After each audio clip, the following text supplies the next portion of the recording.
ঈদুল আজহার সময় কুরবানির মাংস সংরক্ষণ নিয়ে প্রায় সব পরিবারকেই বাড়তি প্রস্তুতি নিতে হয়।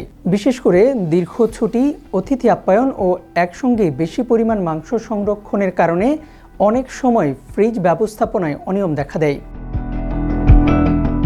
সঠিক নিয়ম না মানলে মাংসের স্বাদ, গন্ধ ও পুষ্টিগুণ নষ্ট হওয়ার পাশাপাশি স্বাস্থ্য ঝুঁকিও তৈরি হতে পারে। তাই কুরবানির মাংস দীর্ঘদিন ভালো রাখতে হলে সংরক্ষণের কিছু গুরুত্বপূর্ণ নিয়ম মেনে চলা জরুরি।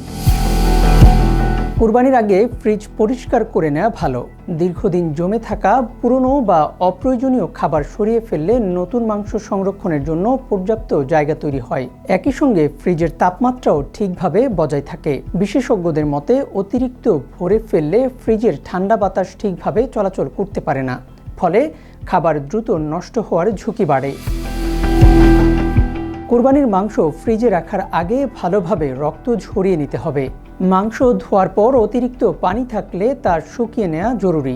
ভেজা অবস্থায় সংরক্ষণ করলে বরফ জমে মাংসের স্বাভাবিক স্বাদ ও গঠন নষ্ট হতে পারে। এরপর পরিষ্কার ও ঢাকনাযুক্ত পাত্র কিংবা ভালো মানের ফুড গ্রেড পলিব্যাগে ভরে সংরক্ষণ করা উচিত। খোলা অবস্থায় মাংস রাখা একেবারেই নিরাপদ নয়। মাংস বড় আকারে না রেখে ছোট ছোট ফ্যামিলি প্যাক আকারে ভাগ করে রাখলে ব্যবহার সহজ হয়। এতে প্রতিবার প্রয়োজন অনুযায়ী নির্দিষ্ট পরিমাণ মাংস বের করা যায় এবং পুরো মাংস বারবার গলাতে হয় না। কারণ একবার গলানো মাংস পুনরায় ফ্রিজে রাখলে এর মান নষ্ট হওয়ার পাশাপাশি ব্যাকটেরিয়া জন্মানোর ঝুঁকি বাড়ে। ফ্রিজে কাঁচা মাংস কখনো রান্না করা খাবার, ফল বা সবজির পাশে রাখা উচিত নয়। কাঁচা মাংসের গন্ধ ও জীবাণু অন্য খাবারে ছড়িয়ে পড়তে পারে। এজন্য ফ্রিজে কাঁচা মাংসের জন্য আলাদা একটি নির্দিষ্ট অংশ রাখা ভালো। এতে খাবারের নিরাপত্তা বজায় থাকে। বিদ্যুৎ চলে গেলে সেই অবস্থায় ফ্রিজ বারবার খোলা ঠিক নয়। ফ্রিজের দরজা বন্ধ থাকলে দীর্ঘ সময় ভেতরে ঠান্ডা তাপমাত্রা বজায় থাকে এবং খাবার নষ্ট হওয়ার ঝুঁকি কমে। সঠিকভাবে সংরক্ষণ করা হলে কুরবানির মাংস সাধারণত ফ্রিজারে প্রায় 6 মাস পর্যন্ত ভালো থাকতে পারে। তবে দীর্ঘদিন থাকলে ধীরে ধীরে স্বাদ ও পুষ্টিগুণ কমতে শুরু করে।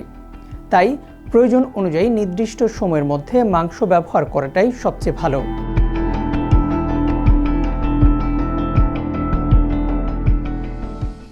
ইএফটি ফার্স্টের সাথে ট্রেড করুন যে কোনো জায়গা থেকে।